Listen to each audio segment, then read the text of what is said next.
and City Council. Tonight, I'm going to give you a quick overview of where we're at on this Blue Shield program. Back in March, if you recall, you all approved a resolution being signed for us to participate in the Blue Shield program through the state of Missouri. And through that program, they had allocated about $10 million in grant spending to support local law enforcement through training and equipment. And we got notified probably about a month ago that our share of that pie was about $50,000. So we've come up with the equipment that we believe would be kind of in line with your council goal of keeping Gladstone a safe place with focus on crime prevention, traffic enforcement, recruitment and retention. And the three things I'm going to talk to you about tonight are really how we think that'll best fit into using this grant money and how, that it all fell within the approved list and things like that. First thing we want to look at is personal rifle plates. So, all of us wear body armor. We're mandated to do that. Through any grant funding, that's one of the first things we have. We have a mandatory wear policy. So, but that will stop it's limited threat, basically handgun type rounds. Since I started being a cop, this technology has improved greatly. So one of the things we're looking at are personally assigned rifle plates that would fit in the external carriers that you see the officers wearing. So they could either wear them full-time, or they have a pouch in the front of it that if there was a significant call that they were concerned about, they could unzip that and slide that plate in. And it would protect against rifle rounds where this traditional body armor doesn't. Since that stuff came around, I remember the first plates, and I know Major Burris can probably attest to this, and Bob as well. They were about an inch thick, made out of ceramic, and they weighed about 30 pounds. They were just heavier than all get out. They were really just to throw on over the top. These things are less than a pound, about maybe a quarter of an inch thick, very, very lightweight. So it'll give the officers the ability to wear those full time if they wanted to. And this is a plate that's made by the same company that we buy our body armor from anyway.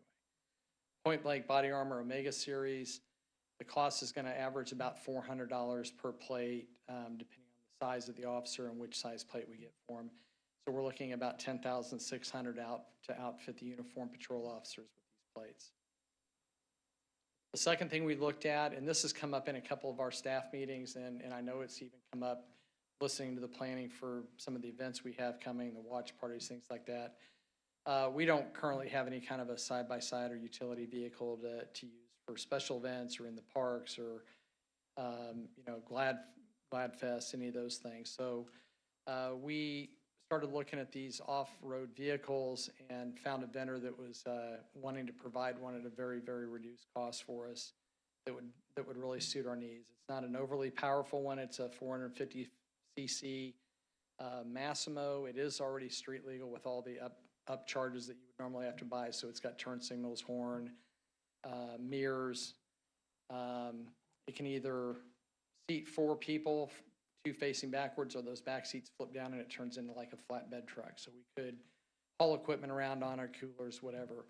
And it is all-wheel drive, so we're not going to have any trouble getting it stuck. But it's kind of the right size for us to use in our parks. We're not going to be out doing traffic enforcement with it or anything like that. But for the size that we needed to get around Happy Rock or any of the FIFA stuff, this is like the perfect size for us. He also said he would throw in a 40-month extended warranty on this at a total cost of $5,000 for everything, which is pretty unheard of if you've ever priced any of these things. The third thing, and this is the more significant one, is it's a system called Star Chase, GPS system. And as you know, we still have criminals that continue to try to evade us and get away from capture and things like this. This reduces the risk in pursuing vehicles and increases our chance by deploying a system. And the best way to explain it, you'll see some pictures here in a second, it's like a stiffy Nerf dart that launches out of the front of the cars that we'll have outfitted with this. And it's got an adhesive that sticks to the back of the car, and it's got a GPS tracker in it. So if you'll watch your video, you guys have this on your screen? Okay. So this is, unfortunately, there's no sound with this, but most of it's just music and hype. It's like a commercial, but you'll see how this thing is outfitted. It's got a little trap door on it.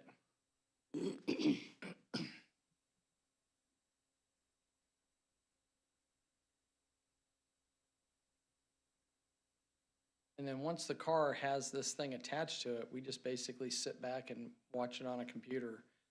We can send the link out to surrounding agencies. Their dispatchers could watch it, call that out. My understanding is even the police helicopter would have the ability to pull that up and track that as well. Where we met with the vendors on this, and we think the best success is to actually use it before we even turn on the lights and siren. If there's a chance it's a car that's going to run, we would just get behind it, hit it with this sticky dart, turn on the lights. If it stops, great. If it doesn't, then we just sit back and follow it on the computer screen. The program I was a little skeptical about at the beginning because I figured it was going to be one of these deals where every time you shoot one of these darts, it's $500. It's a subscription model, so it's unlimited darts. The package that we looked at, actually we would put on two cars, two of the vehicles, so it would have the launcher, the unlimited darts, the installation, 5 years of warranty on the equipment, and a training session for us to certify our own trainers in-house, I think up to 8 different trainers. So that quote includes all those things I just talked about. And the total package for those two cars is $33,400, which we think is a pretty good price considering what we'd be able to do with it. So the total cost of all the equipment that we listed is right at $50,000. We did a lot of tweaking to the proposals and things like that to make sure the vendors understood exactly what we had and didn't go over that. We do have to have our application in for this grant by September the 2nd. So I'd be coming back to you probably next council meeting with that as an agenda item. And then that UTV that I showed you is actually being held until we make a decision. So once we made payment, we'd take delivery on that and have it available, for the rest of the summer as well. The armor, body armor, and the Star Chase would be dependent on lead times that the manufacturers have. So I'd be happy to answer any questions you have on any of those. Chief, just a couple things. First of all, so what, you can outfit 2 cars with that. So what would be the staging? I mean, you obviously don't want both of them sitting at the station at the same time. Yeah, I mean, ideally, if we could have, when the district assignments go out for that night, if we could keep one on the east side and one on the west side, that's always a good plan. But in reality, they're going to go where they're sent to go on calls, and somebody's going to be around. Hopefully, having 2 of them out there would give us 2 vehicles that if we had, say, a stolen auto coming up North Oak, one of those cars could get behind it, hit it with the dart, and then we would attempt to make the stop or whatever. Many times those cars actually pull over, and sometimes it's an error. The computer hasn't even taken them out yet, but 2 of them would get us a good start. Plus, I don't want to go spend much more than that until we know that it's going to be a proven system for us. I think that gives us a good start and gives us the ability to cover most of the city pretty quickly. So I don't pretend to know our pursuit policy, but I'm assuming part of the reason for this would be to make it safer so that we limit our pursuits? Absolutely. The quicker that we can get out of those pursuits, the better. This does give us the ability to sit back from a distance, have dispatch watching it, calling it out, passing it on to their agencies. I mean, ideally, we want it to stop and have them abandon it. If the helicopter is able to watch, that's even better for us. I mean, they can be watching that, passing that information on to us. But our goal is always to end those as quickly as we can. So this would actually kind of be built into your pursuit policy? Yes, sir. Okay. Any questions? Mayor? Yes, ma'am. Chief, with our fleet replacement program, would we be able to take this system off of a car and put it into a brand-new vehicle once it's been phased out? Yeah, so good question. The purchase of the equipment is, we actually buy the equipment. The subscription comes in on the replacement of those darts, the warranty and all that stuff. So our upfitters certified to make those installations as well. So when we do trade out cars, we would just have them put it on a new car when it was down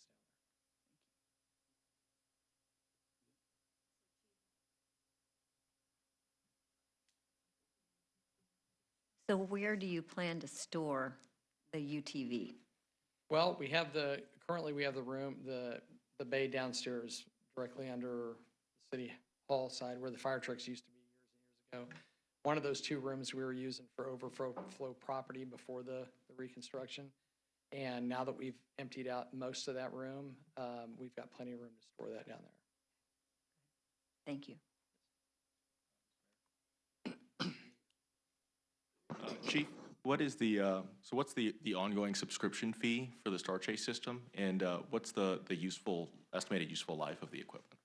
I couldn't tell you the useful life on it. I mean, most technology equipment that we seem to buy has about a 5 to 7 year useful life. It depends on how many times you take it off. The subscription was, I believe, $1,600 per unit per year. Is that correct, Carl? I mean,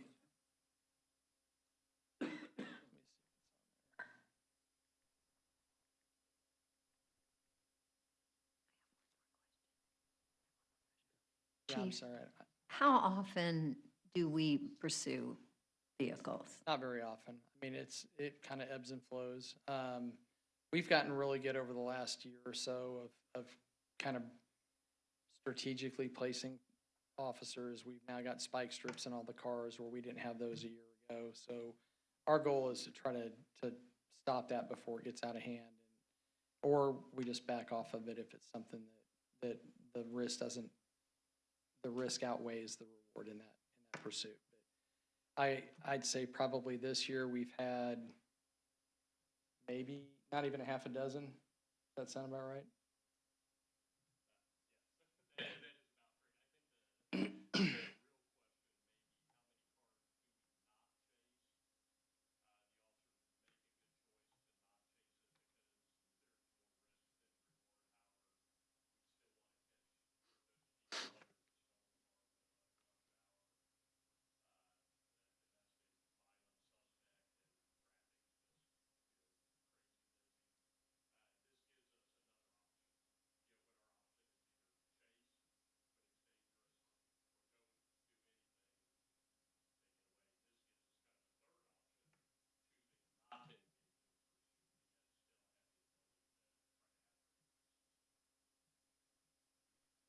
Have you talked to other agencies who have this equipment?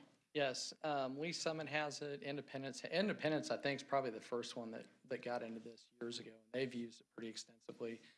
So we made calls to those agencies that we know are using, and they've all been very positive about it.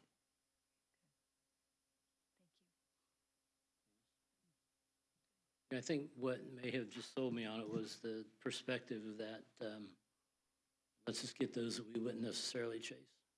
I really don't like the bad guys getting away. I don't either. And that makes some sense. Good logic in that. Yeah, it's just working a little bit smarter and using the technology to our advantage, and hopefully still getting those people in custody. Any other questions? Thank you, Chief. Thank you.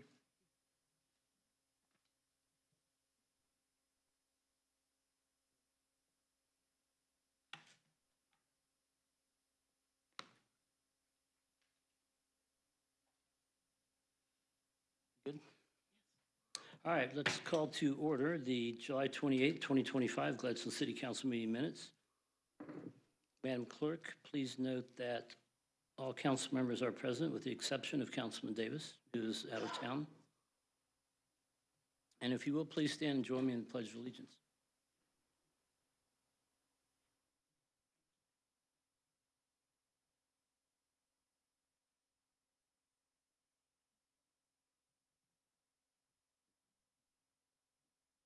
We do need a flag.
now posted.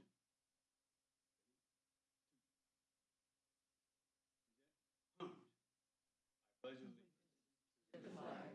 Of the United States of America and to the republic for which it stands, one nation, under God, indivisible, with liberty and justice for all.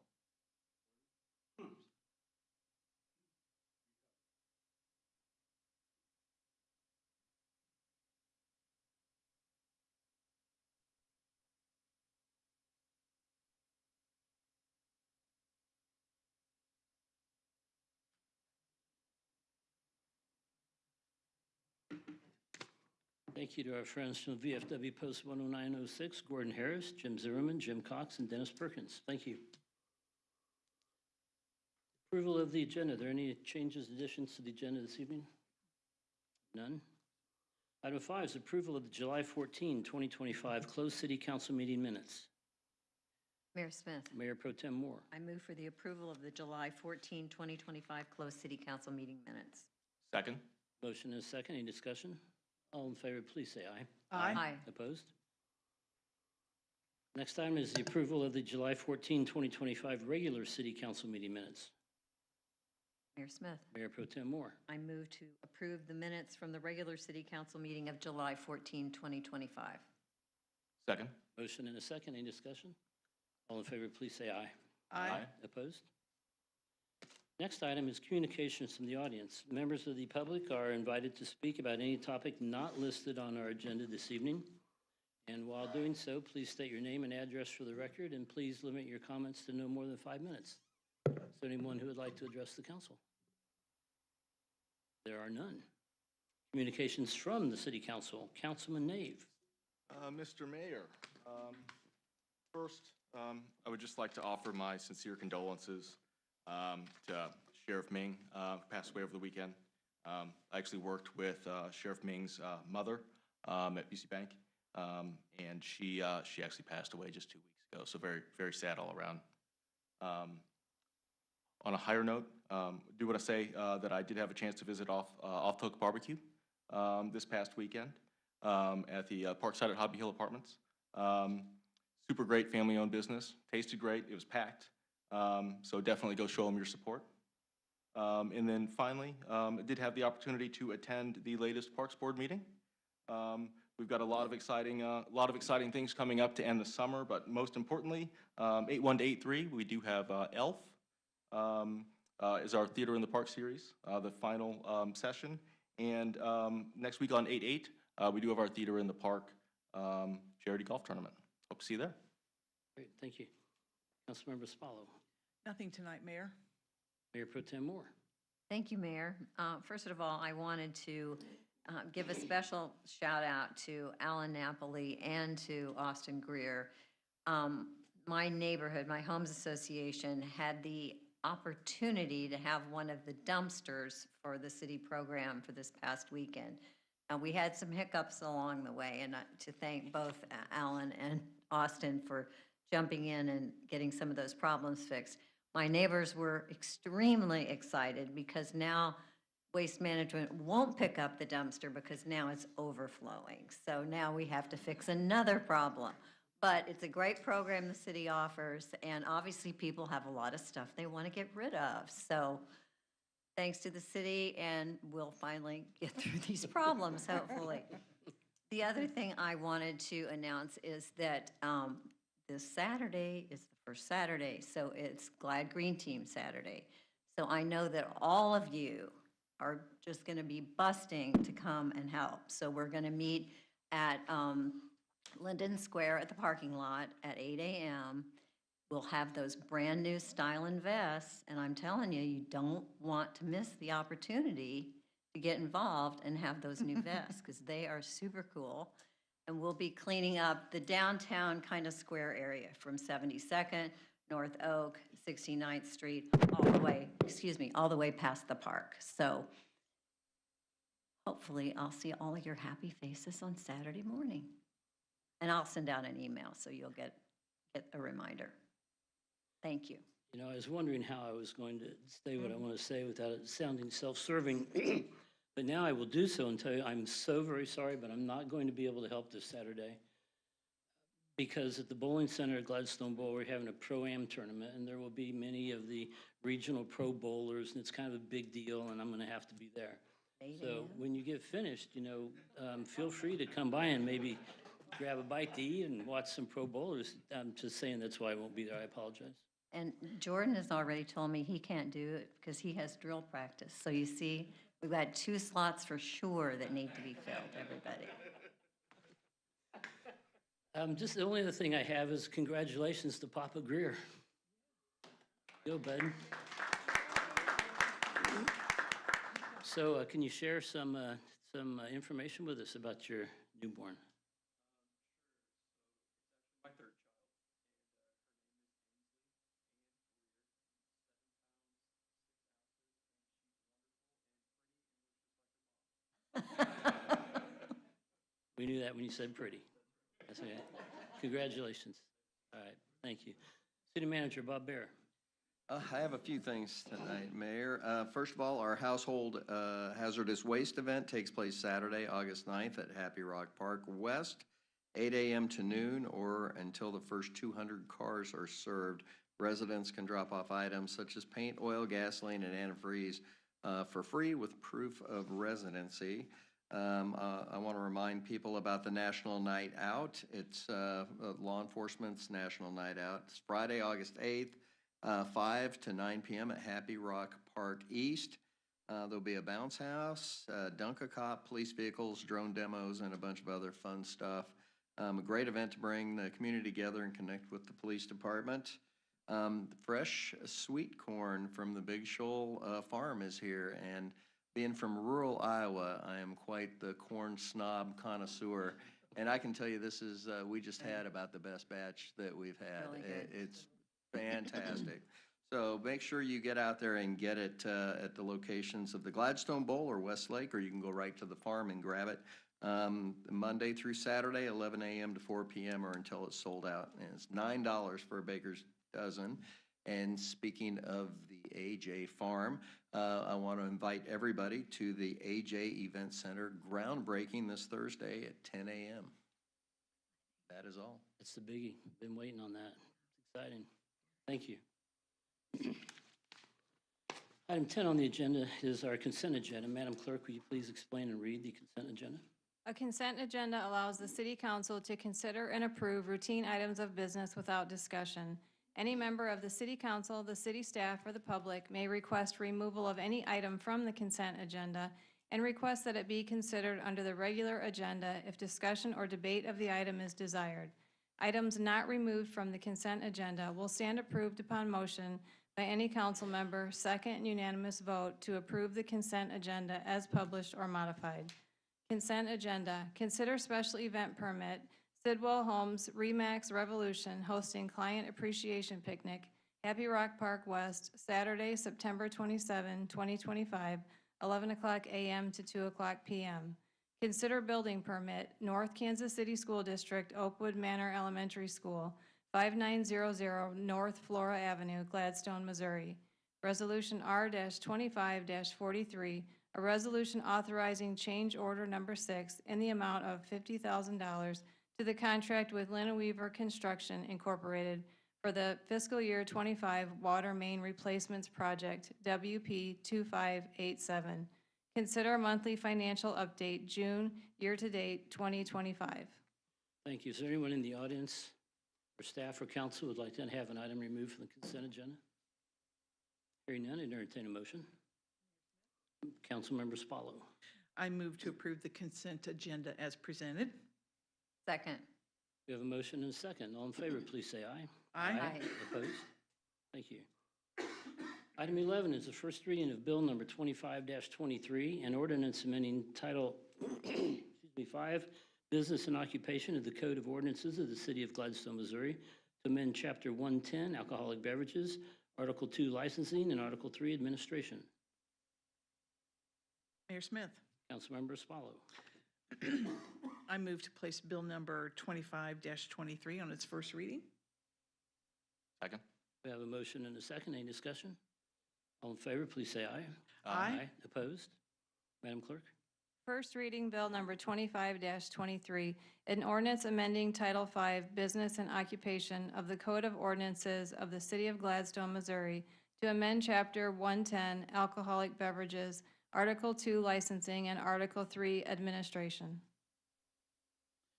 Mayor Smith. Councilmember Spalo. I move to accept the first reading of Bill Number 25-23, waive the rule, and place the bill on its second and final reading. Second. A motion and a second. Any discussion? All in favor, please say aye. Aye. Opposed? Madam Clerk?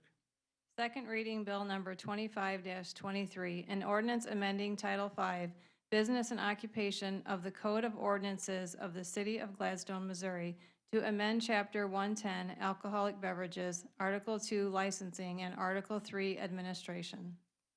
Mayor Smith. Councilmember Spalo. I move to accept the second and final reading of Bill Number 25-23 and enact it as ordinance number 4.707. Second. We have a motion and a second. I would like to ask Councilor Chris Williams just kind of briefly explain why we're doing what we're doing. Thanks, Mayor. As has been mentioned, this ordinance amends Chapter 110 of the City Code regarding liquor licenses.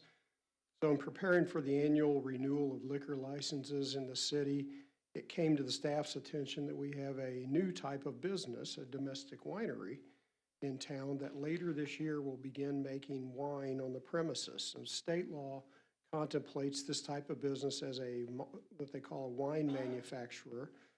And other cities have adopted liquor licensing provisions to address this type of business, but our city code does not include any provisions that would allow a wine manufacturer to operate in the city, presumably because we haven't had a domestic winery in the city in the past. So as a result of that, we took a look at the provisions of state law and examples from other cities and drafted the ordinance before you tonight to add a new class of liquor license called Class E in the city code for a wine manufacturer. The Class E license is based off of and is consistent with the requirements in state law in Section 311.190 of revised statutes of Missouri. And that's where, if you look at that section of the code we're adding, it's where you'll see provisions about limits on the maximum number of gallons that can be manufactured, the percent of alcohol, all those kinds of things. We didn't just make those up. Those are tracking exactly from the state law. So if the ordinance is approved this evening, that means a business that makes wine and meets the requirements of state law and this ordinance will be able to apply for and receive a Class E liquor license to operate in the city. So with that, I'd be happy to answer any questions. Any questions? Any further discussion? And of course, our new business is Nick's Lounge at just up the street at 70th. So please visit them, as a matter of fact. Madam Clerk, you please call the roll. Councilman Nave? Aye. Councilmember Spalo? Aye. Mayor Pro Tem Moore? Aye. Mayor Smith? Aye. Bill number 25-23 has been enacted as ordinance number 4.707. Item 12 is Resolution R-25-44, a resolution authorizing the city manager to execute a contract with Centric Construction Group LLC in a total amount not to exceed $2,908,503 for the construction of an event center at the Atkins Johnson Farm and Museum, Project CP2454. Mr. Mayor, Councilman Nave. to prevent the appearance of a conflict of interest, I will recuse myself from this vote. Thank you. Mayor Smith. Mayor Pro Tem Moore. I move for the adoption of Resolution R-25-44. Second. Motion and second. Any discussion? All in favor, please say aye. Aye. Opposed? And please note that Councilman Nave has abstained. Item 13, other business to come before the council this evening. Hearing none, we shall stand adjourned. Thank you.